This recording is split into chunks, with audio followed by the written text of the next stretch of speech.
I'm officially 2 weeks into my caffeine break. 2 weeks with no caffeine. Prior to that, I was taking dangerously high amounts. Bro, I gotta tell you, the workouts I've had with no caffeine have been the worst workouts I've had in my life. When I went off it, those first 3 days, I don't know what it is. It's not just that you're tired because you have this energy because you're not eating any caffeine. But also the fact that your muscles just refuse to contract. Like I'm doing a bicep curl and it's like, the muscles refuse to come together. Like, you know when you wake up and you're trying to squeeze your fist and you're kind of like struggling a little bit, like it's not coming together. That's what it felt like. And honestly, I felt like I just wanted to go home. I didn't feel like training. But day 7, 8, 9, like around that period is when my energy levels go back to normal. I would train and my CNS was not relying on caffeine to contract and activate muscles. So I was able to train, get very good workout in, and actually get the exact same level of performance that I usually would get on 800 milligrams of caffeine. Yeah, that's how much I was consuming. Dangerously high amounts. Honestly, it's kind of stupid in hindsight to know I went that high. But today is going to be chest and back, going down to AnytimeFitness Brentwood. I was looking for my bananas, which are not in the fridge. But yeah, the chest and back, Antagonist stuff. And bro, the cut is going smooth. Feeling good. Recently I've been watching this anime called Black Clover. Everyone's talking about The Boys, how good The Boys is, how the last season is so good, Homelander. I'm not a big fan of The Boys season 4. I could not get into it at all. The show itself is quite cynical. It was also the fact that each episode is 1 hour long and I just don't have that much time in my day to sit down and watch something for that long a period. That's why I like anime. 20 minutes in and out, skip the intro, skip the outro, skip the recap. And it's like, what, 18, 17 minutes? I'm watching Black Clover, which is, it's weird. It's a bit like Naruto, if you're into anime, where you have some parts that are really, really good, but then you have other parts that are like just dead for so long, like yeah, the entire arcs that is terrible. But when it gets good again, it's really, really good. The last episode I watched was the one with Asta. It's not Asta, the Wizard King, the first Wizard King. The backstory, who the demon actually is, the whole thing with the elves. I'm thinking, oh, that's sick! I watched it, I was screaming. Like, the way they built it up, they give you like that opening narration with the context to what actually happened during that fight. I'm like, yo, that's like a One Piece level build-up. I really, really enjoyed that. It's been a minute since I actually watched the show and got that invested into it. But now, I'm gonna grind some bananas, tangerine, living my Nami lifestyle, and some kiwis. One at a time. Yeah, I know. I was trying to go through the whole investment banking routes. Right. Not for me. Not for me. I've seen Triple Suits. Yeah. I watched it. I think that'd be hopeful. Yeah, the corporate lifestyle, finance bro, trust fund guys. Yeah. But nah, not for me. Nah, I know. It's an apprenticeship, the deadest job ever. Yeah.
Looking lean though. That's right. Very lean. If I lose the side fat around here, Where? around here. Yeah, that's the muscle. Where? So the goal is just to have like just gills, literally. Yeah. Like if I do this, I'll use all of this. Yeah. It's abs here, but like. Yeah, but you're like what? 10% already? Not near enough, mate. Oh, it's a 9. Yeah, it's 9. Yeah. Sub doubles.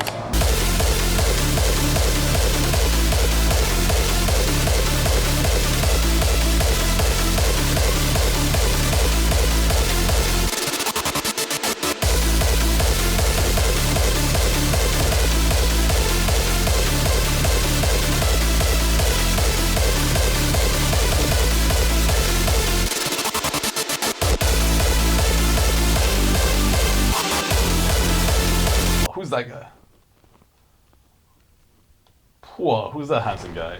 I bought this new mirror recently, and it's so much better than the mirror I previously had. The one I had before was so narrow and small. It's like this one goes from here to here. The one before was like about half, so like literally thinner than I am, and that's width.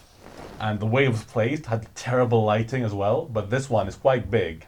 And it's right next to the windows, you have insane natural lighting. And whenever I'm getting changed, getting ready to go places, I keep getting late because I'm getting changed, looking at myself and thinking, oh, hold on, I look like good. Whoa, mate, whoa. I just like start posing for like 10 minutes, like, sorry guys, I was busy looking at myself in the mirror. And then I'm going places. That was quite funny. I mean, the whole room's going through a makeover right now. It's like fucking boxes here, boxes here. And if I take you to the living room, all these Amazon boxes as well then, and I just finished unpacking. Oh, that's the old mirror, by the way. It's like so narrow. Oh, you need to get that thrown away. And doing some painting we've done. If I know how the full room turns out, like, subscribe. You can stay updated. But I want to talk to you guys about a concept of a book I've been reading. Please don't. Boy, I need to get over myself. But a concept of a book I've been reading called Psycho-Cybernetics. It is a book that talks about behavior change and how it's almost impossible to implement a new habit because it goes against the person that you identify yourself with. So, common example, going to the gym. Very often, a fat person will struggle to go to the gyms because they don't identify as someone who's in shape. You know, oh no, it's Susan, the fucking... I'm trying to make this stand. There we go.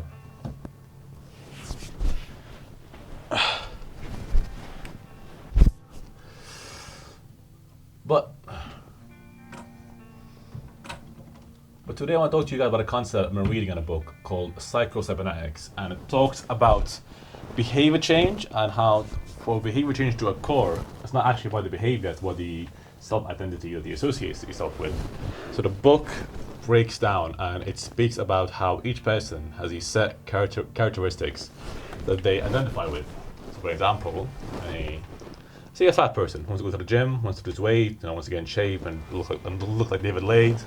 They'll struggle because in their head, they don't see themselves as the kind of person who goes to the gym, as the kind of person who eats well, eats clean, as the kind of person who is able to build the kind of physique. They don't have that image, it's almost beyond the comprehension. And whenever they make progress, say they go to the gym for a month, 2 months, somehow, some way, on a subconscious level, their brain will try and mess them up.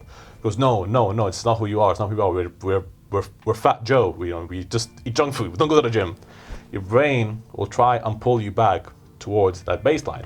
That's why 99% of diets fail, because it's not about calorie deficit. Well, it is. That's the practical steps. But going on a calorie deficit, eating non-caloric condensed foods, that's only half the battle. That's symptom. You're trying to work on the symptoms rather than the root cause. And once you deal with the root cause, then you're able to change. And then you might ask yourself, well, then how were those people ever, like just in general, able to actually get in shape? That's the example we're going with here. That's because the more you go to the gym, let's say you just power through it somehow, you find that willpower, that discipline, eventually what happens is that going to the gym becomes part of your identity. That shift begins to happen because you keep taking action, and that action counts as mental proof towards this new self-image that you are creating for yourself, the kind of person who goes to the gym, gets in shape, etc. And I've been reading the book, looking at that concept, and applying it in reverse. Because think about it, if you go and you have this subconscious image that makes it so difficult for you to implement a new habit, like going to the gym, working on a business, trying to speak to girls, etc. What if you're able to build a self-image that, rather than works against you, works with you, where you're able to do the hard work without discipline, without willpower?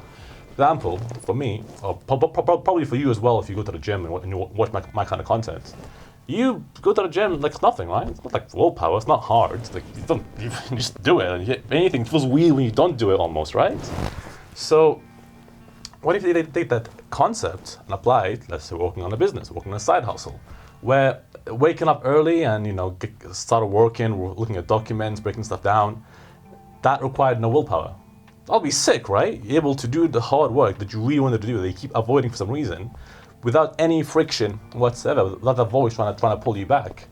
And I was just looking at the book, looking at the practices, and it was completely mind-blowing to me, because a lot of people try and go on self-improvement and improve their lives, but then they can't do it the wrong way. They keep working on the symptoms rather than the root cause and the internal beliefs that they have built inside of them. And that's a mistake I made for so many years, because I've worked in so many businesses before. I worked in a social media marketing agency, a podcast promotion company, and I got small levels of success. I also did some sneaker reselling, stuff like that, but it would always fail. We'll get to a point where I just gotta stop, bro. I just don't want to do this.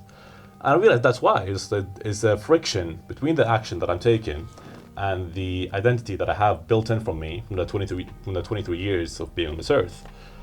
I'm thinking, okay, but that can be changed. So reading the book, and it says it completely can be altered, because I wasn't in shape, and I had terrible genetics. I wasn't the kind of person who, like, you know, that jacked guy in high school with his fucking six-pack, and everyone had one. I bet he was black as well. So it's always a black guy with like Kenyan genetics in high school in really good shape. No, it wasn't me. I was just very skinny. I was skinny fat, in fact. But I was able to transition myself from that into someone who goes to the gym, and now it's part of who I am. So instead of just working on symptoms, like, okay, let me work on the root cause. I was reading the book. The book's called Psycho-Cybernetics. I highly advise you read it. I think rather than reading any other book or trying to implement any other habit, just read that book first, apply those concepts, and then go on into the practical steps. I think that if you go in any sort of form of self-improvement, you're better off doing it like that. And yeah, I'll talk to you guys about that. I found it super interesting, but maybe valuable for you as well. Whew. Yeah, you need to get the bedroom. I was painting that thing in the ceiling as well. Let me zoom in. I painted it black, and I'm praying the paint didn't go inside and mess up the cables and they can. Anyways, thank you for your time and attention. It's a valuable resource, and I appreciate you giving it to this video, and I'm gonna see you on the next one. Take care.